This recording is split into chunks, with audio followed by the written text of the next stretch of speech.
Om to all. Am I properly audible and visible to you? If yes, then please thumbs up.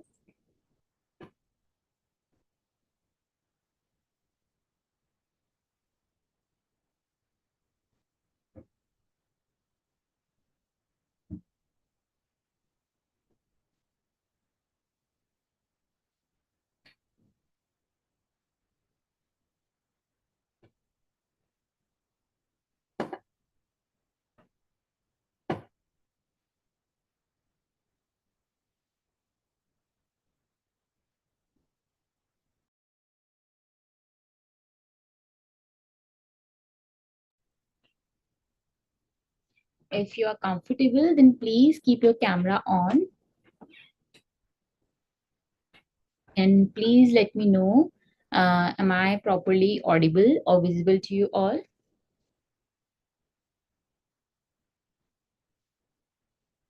Okay, so let's start today's session with Om chanting and the prayer. Take position, sit on any comfortable meditative pose, both hands on Gyan Mudra. Close your eyes, deep inhale. While exhaling, chant Om. Om.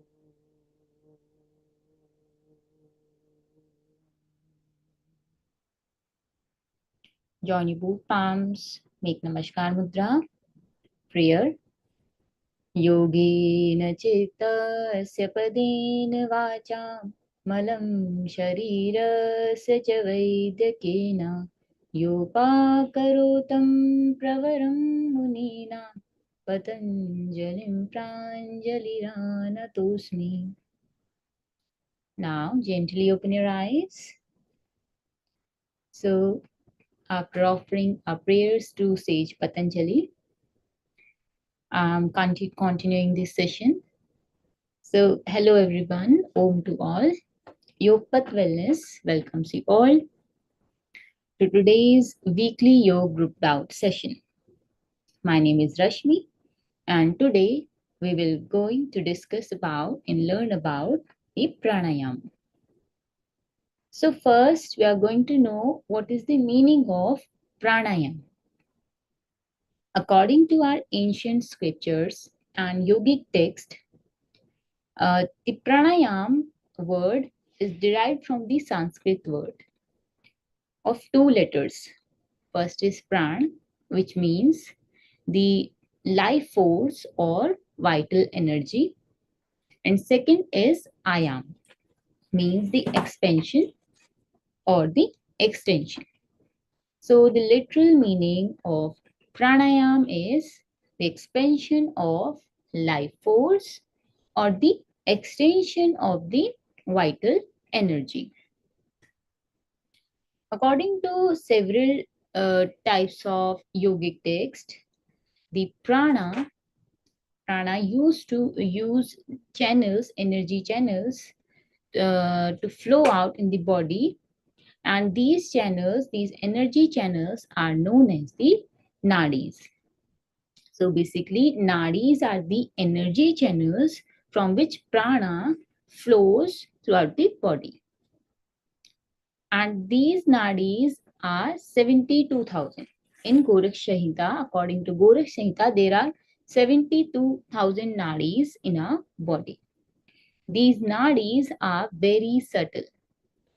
They are not gross. They are not visible through our eyes. They are only experienced in a deep meditative state or in a deep meditative condition. So these 72,000 nadis are the energy channels. And if we practice pranayama, then these all 72,000 nadis gets purified or cleaned. And after purifying these nadis, the prana flow gets unrestrictable, and it have many benefits like the mental cognitive powers and the physical ability and all the benefits we have through the pranayama. First is the cleansing of our sukshma nadis. the energy channels. Now, let's discuss a definition of pranayama. There are several ancient texts which mention the definition of pranayama. I took three definitions from them. First definition is from the Patanjali Yoga Sutra, which is of Maharishi Patanjali, and second is from the Hatha Pradipika, and third is from the Srimad Bhagavad Gita. So let's describe the first definition, which is from Yoga Sutra of Maharishi Patanjali. Second chapter, 49th verse says, Tasmin sati shwas prashwas yorgati vicheda pranayamah.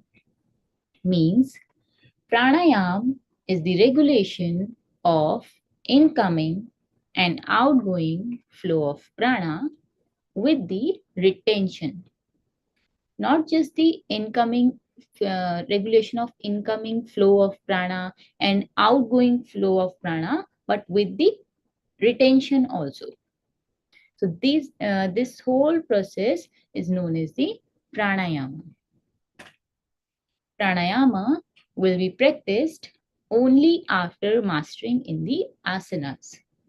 For example, if some yogi or some practitioner or some sadhak masters the asana, then he is able to perform pranayama properly and he gets all the benefits of pranayama.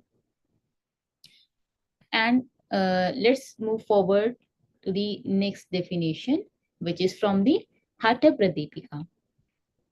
And Hatha Pradipika, second chapter, second verse says that a shloka is mentioned as a definition of pranayama in Hatha Pradipika, which is Chale vate chalam chittam nishchale nishchalam bhavet yogi sthanatvam apnoti vayum tato vayum nirodhayet.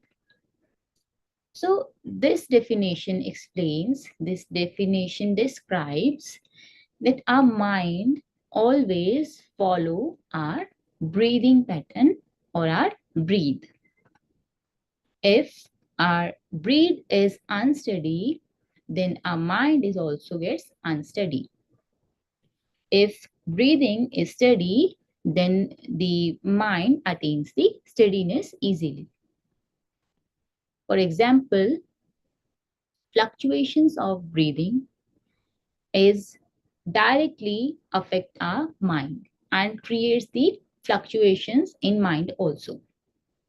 There is a deeper connection between the mind and the breathing. So there are three things. Let me explain. There are three things, like first is breathing.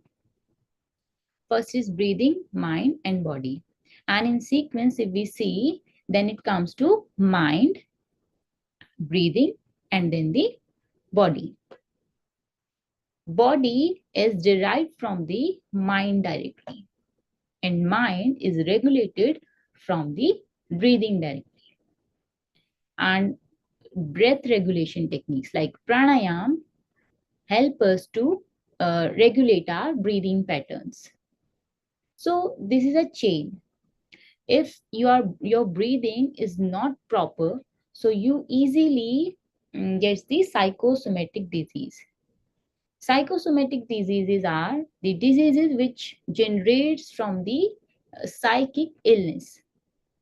If you're having a psychic illness, it directly produce the physical disease or any physical condition. So it's very important to regulate your breathing, which prevent us from the many type of psychosomatic disease. And the main cause of psychosomatic disease is the stress. So when we come to the stress management, the most effective way to manage your stress is the pranayam, or we can say the breathing regulation techniques or mindful techniques, another techniques, but the main and important technique is breath regulation. So it proves that breathing can affect your mind in your body also. So keep your breath healthy, keep your breath regulated through the pranayama practice. Let's move forward to our next definition, which comes from this definition of pranayama comes from the Srimad Bhagavad Gita, 4th chapter, 29th verse. It says that apane jihati pranam, pranapan tatha pare, pranapan gati rutva, pranayam parayana. The meaning of this shloka is one who offer his incoming breath to his outgoing breath as a sacrifice, or vice versa. He offers as sacrifices outgoing breath to incoming breath, and a yogi or a practitioner who continuously in a challenging way retention his breath or regulate his breath in a proper sequence, or in other hand we say a person who regularly do the breath regulation techniques. These type of peoples, these type of practitioners absolutely attain the supreme position, and they are the yogis who are very good practitioners of pranayam parayane. They attain the supreme position of pranayama and they masters the pranayama. So this definition is a way similar to the first definition, which is from the Yoga Sutra, Tasmin Sati Shwas Prashwas. Daswin Sati, it is also mentioned that the regulation of incoming breath flow and outgoing breath flow with the retention is pranayam. So similar as this definition in Srimad Bhagavad Gita, the Lord said, the a person who offers as a sacrifice his outgoing breath in incoming breath and his incoming breath in outgoing breath is pranayam parayana, is very committed to the pranayam. So these are three definitions which I took from the ancient text, and these definitions have a specific meaning of pranayam. I think the concept of pranayam is clear. Now let's move forward towards the component or stages of pranayam. Stages of pranayam, like we are saying the incoming breath flow, outgoing breath flow. So in yogic language, it's known as the incoming breath is known as the purak, and outgoing flow of breath is known as the rechak, and the retention of breath is known as the kumbhak. So in many texts like Kiran Samhita, Hatha Pradipika, the pranayam is mentioned as the kumbhak, kumbhakas, ashtakumbhak. There are 8 types of kumbhaks are described in our ancient texts like Hatha Pradipika and Kiran Samhita. These are the techniques, these are the some different types of pranayam which helps to regulate your breath as per your capacity, as per your aim, as per the goal of pranayam. So these things are mentioned in our ancient text. Let's know about the science of pranayam, science behind the pranayam. Now we are talk about how a pranayam can affect our mind. What is the science behind it? We discussed about that our mind always follow us breathing patterns. So how it follows our breathing pattern, now we are discuss it. So when we do the breath regulation or doing any pranayam, it directly affects the vagus nerve. Vagus nerve is one of the cranial nerve which is directly responsible to stimulate the parasympathetic nervous system. And the parasympathetic nervous system regulates our mood, digestion, resting position, heart rates, these types of involuntary mechanics of our body. So when we practice pranayam or breath regulation techniques, they directly affect our parasympathetic nervous system through the vagus nerve, and it instantly provides a calmness towards the mind. It is beneficial for our cognitive functions and instantly provide the peace towards the mind. In various researches, in various studies, it is proved that pranayam also affects the alpha waves in our brain. So it is also represent that pranayam having a deeper effect in our mind. And we discussed about that how mind, breathing, and body are interconnected. So here we discussed about the definitions of pranayam, which is the ancient definitions and the science behind pranayam. So let's practice some pranayam together. First, we practice the Bhastrika pranayam, and secondly, the Kapalabhati pranayam. So take position for pranayam. You may sit on any comfortable pose or any meditative pose, like Sukhasana. Both hands on Gyan Mudra, on your knees. Take a deep breath in, exhale out. Okay. Now both hands on Chin Mudra, opposite of Gyan Mudra. Keep your neck and back straight, lose your shoulders, lose your facial muscles. In Bhastrika Pranayam, we have to inhale and exhale through the diaphragm. The diaphragm muscles are activated through the Bhastrika Pranayam.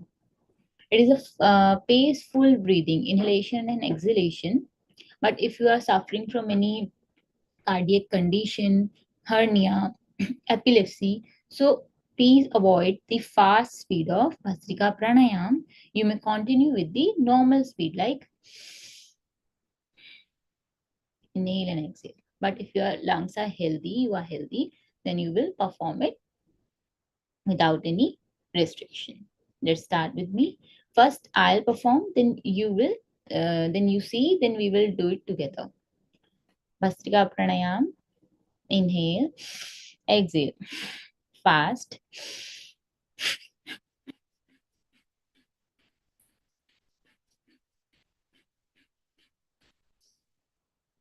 Now inhale and hold the breath as much as you can. Hold the breath. Now exhale slowly. This is the basic level of Bhastrika Pranayam. So let's start with me. Take position and start.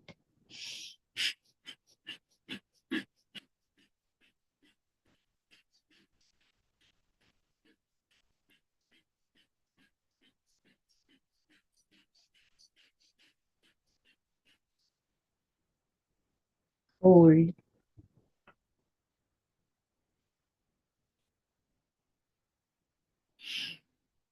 Exhale out.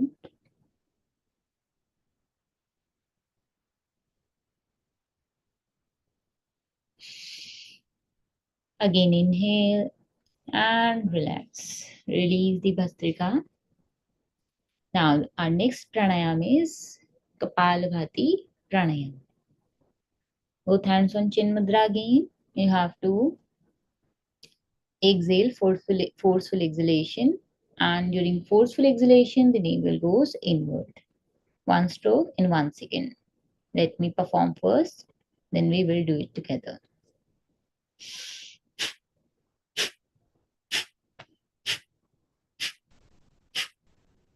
Like this. Now let's start with me. Close your eyes and start.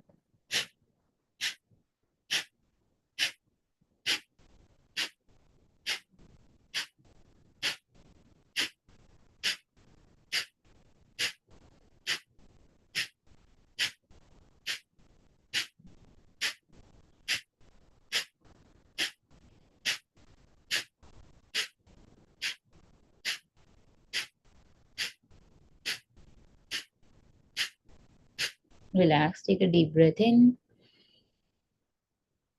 and exhale out. Inhale and exhale out. Okay. So I would like to call Shweta ma'am for the further session. Thank you.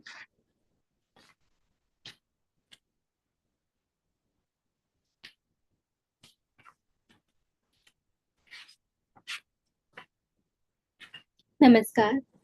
I hope this session is very informative to you. Further in this session, I will speak on the benefits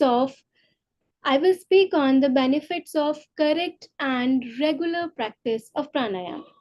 Later in this session, I will discuss on how the pranayama improves the mental health, and later how the pranayama improves and helps in curing the diabetes, respiratory disease, and the cardiovascular disorder. And after that, I will also highlight that how the pranayama supports the weight loss. So let's get started with this session. So first of all, I would like to highlight on the correct and regular practice of pranayama. The correct method of pranayama means the exact method that has been discussed in scriptures of yogic sciences, and the same method should be taught by the experienced yoga instructors and the yoga teacher. So this is the correct and regular practice of pranayam is very important because the correct method of pranayam is helpful in improving the lifespan. Lifespan means the age. What if I tell you that you may live more longer as you practice pranayam? Yes, you may live more longer than your usual age. But how? Yes, you may live more longer because by the pranayam practice is helpful in increasing the lifespan and by the decreasing the number of breaths per minute. Do you know that the normal human respiratory rate of a healthy person is about 15 to 20 breaths per minute? Yes, but if we practice pranayam or while doing the practice of pranayam, it may decreased by the 2 to 4 breaths per minute. Yes, hence we are saving the 10 to 17 breaths per minute. So automatically, hence it is improving the longevity and the lifespan of the human cycle.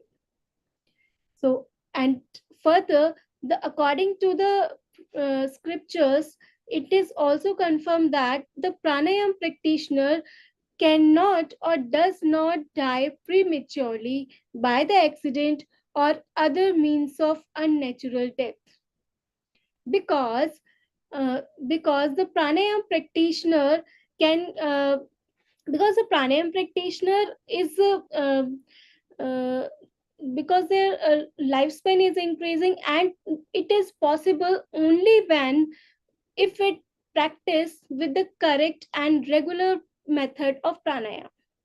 The Yogpath is also believed and taken initiative to providing the correct and the regular method of pranayam, which is the hallmark of Yogpath is the correct method providing. So further in this session, I'm going to discuss about that how the pranayam improves the mental health. The pranayam is improving mental health by preventing from the developing of various mental disorders such as stress, depression, anxiety, psychosomatic and neurodegenerative diseases. Yes, the pranayam practices is very helpful in reducing the stress and it is increasing the coping mechanism. The reduced stress level and the coping mechanism is only achieved by the proper regulation and functioning of the central nervous system and the autonomic nervous system. The autonomic nervous system involves the sympathetic nervous system and the parasympathetic nervous system. The sympathetic nervous system activates when we experience any kind of stressful situation or the anxious situation. During this time, our all the body systems get overly excited by the sympathetic nervous system. So later on, it needs to be calmed down when the stress can dissipates. But if it doesn't happen, if our excited body system could not be able to calm down, it is very disastrous for our health. So the calming down the systems of the body is handled by the parasympathetic nervous system. Yes, the parasympathetic nervous system is helpful in regulating and calming down all the systems of the body. The pranayam practices doing this role very well. The pranayam practices improving the functioning of the parasympathetic nervous system.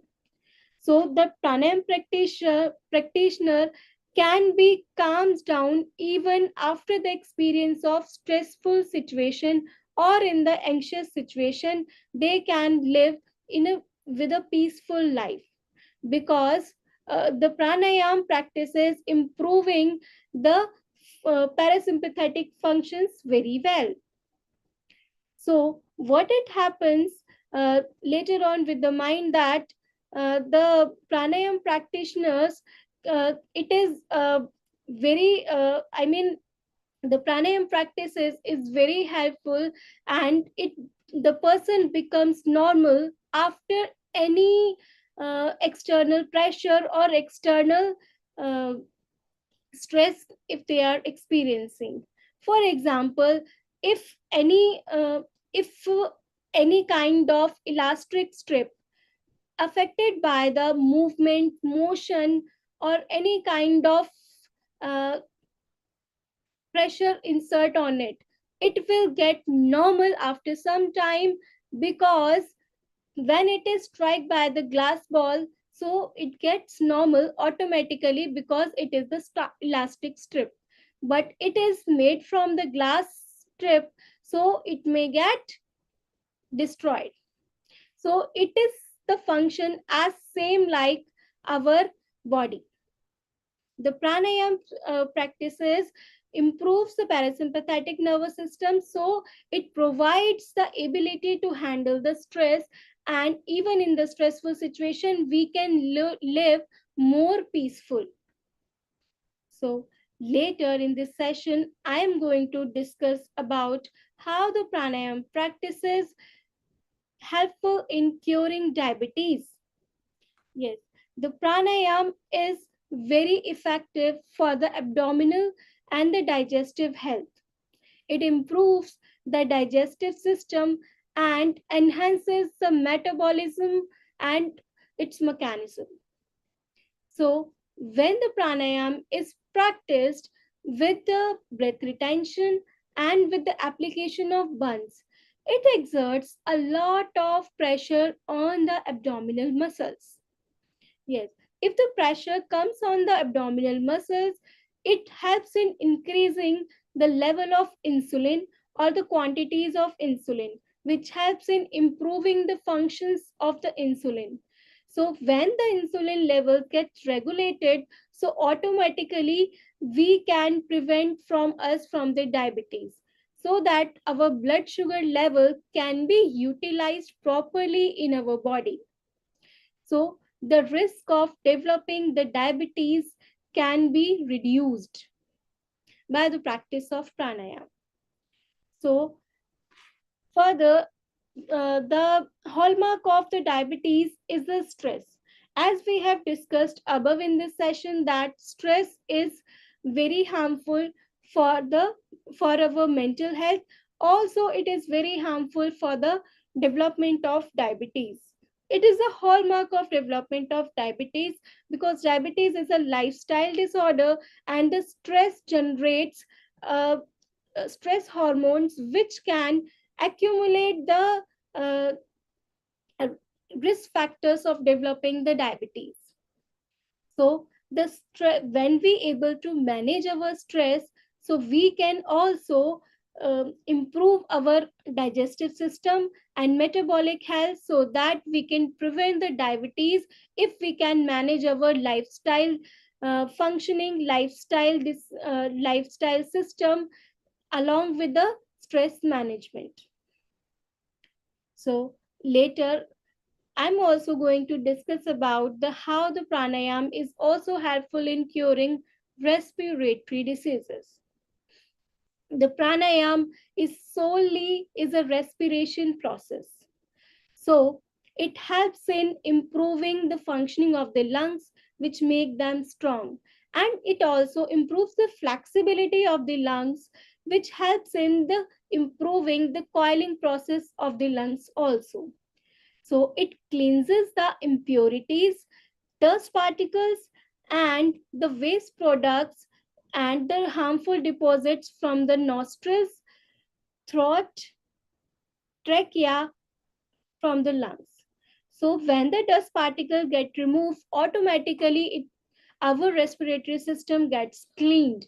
And the clean respiratory system is very effective in preventing from the respiratory diseases such as the bronchitis and the asthma.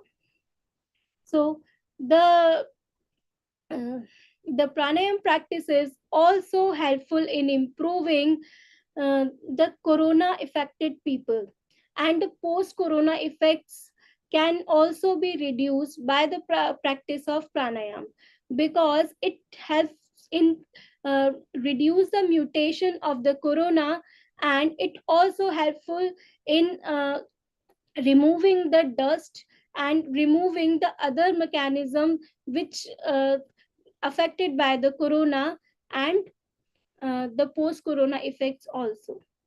And the poor people who smokes or are living in the polluted area, they may also improved, and their toxins of smoke mechanisms can be removed from their respiratory system. So the smokers and the people who have their lungs are polluted, so they may also be improve their respiratory functions from the practice of pranayam. Now later we I would like to also highlight that how the pranayam also improves uh, and helps in curing the cardiovascular disorders. The pranayam also helpful in producing the blood circulation in the body very properly, and it uh, producing the oxyhomogenated blood in all the systems of the body, which all the system of the body can get energized by the proper blood flow. So later it helps in regulating their blood pressure levels, whether if the person is suffering from high blood pressure or the low blood pressure. If the person is suffering from the high blood pressure, it will get reduced by the practice of pranayam. And if someone is suffering from the low blood pressure, it is also gets regulated by the practice of pranayam. So, and it is also preventing from the cardiac arrest or the heart attack, because uh, it's providing the opening of the muscles, and because the muscles of the heart gets flexible and activated, so the blood pressure gets normal. So the risk of developing cardiovascular disorder is prevented from the practice of pranayam.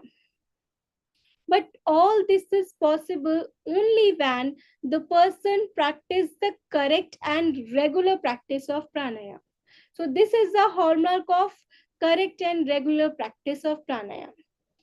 So later I am also going to discuss about that how the pranayam how the pranayam practices supports the weight loss.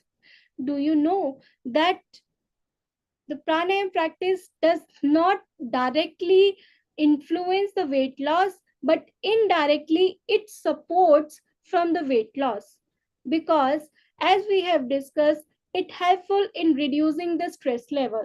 The stress level is also a factor for weight gain, because it increases the cravings, it increases the dietary cravings of a person, so which from which they can overeat.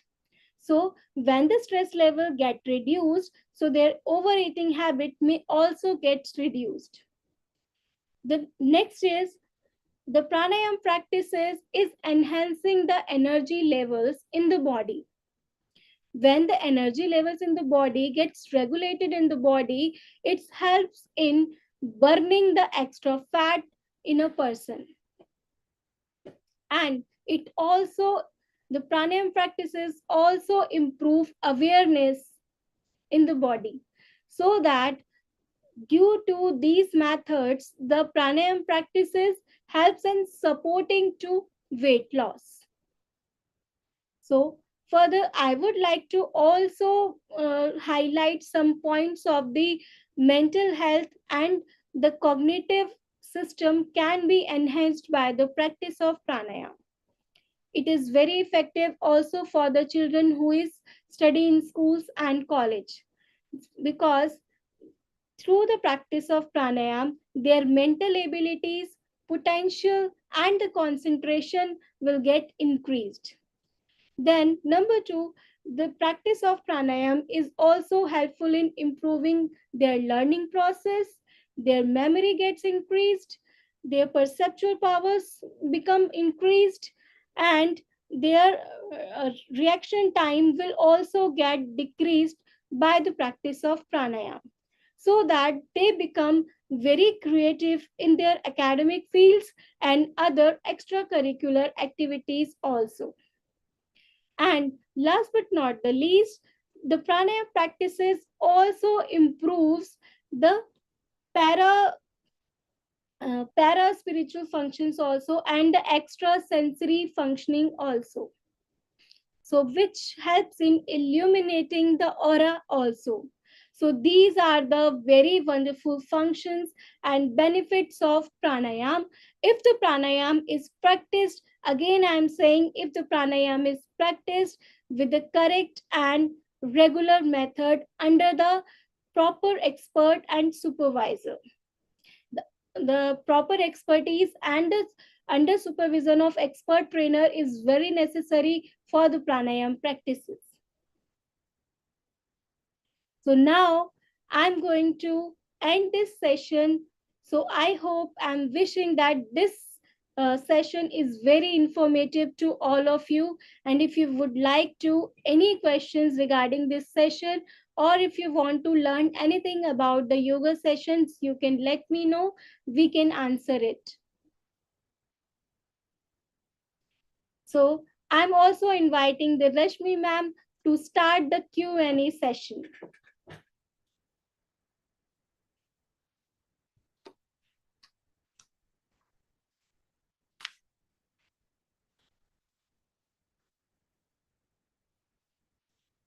If there is any question regarding this session, if yes, then you can ask freely from us by putting your mic on.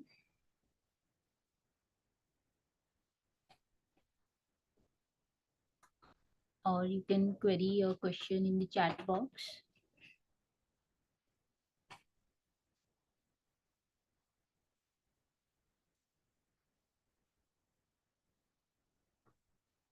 I think there is no query.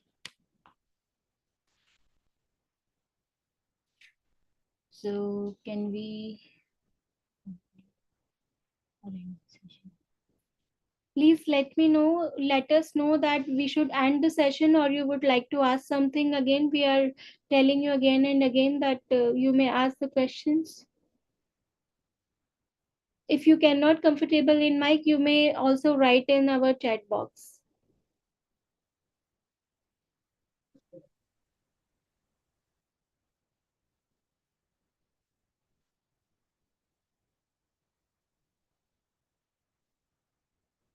Any message you would like to write or any question you would like to ask? I'm asking again. If you are listening our sessions,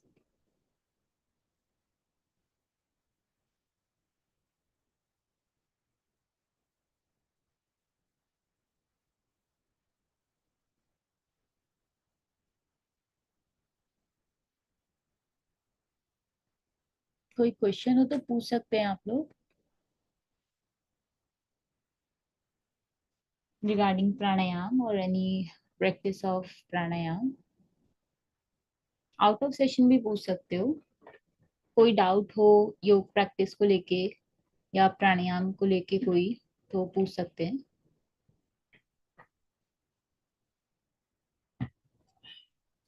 Okay, so I think there is no query.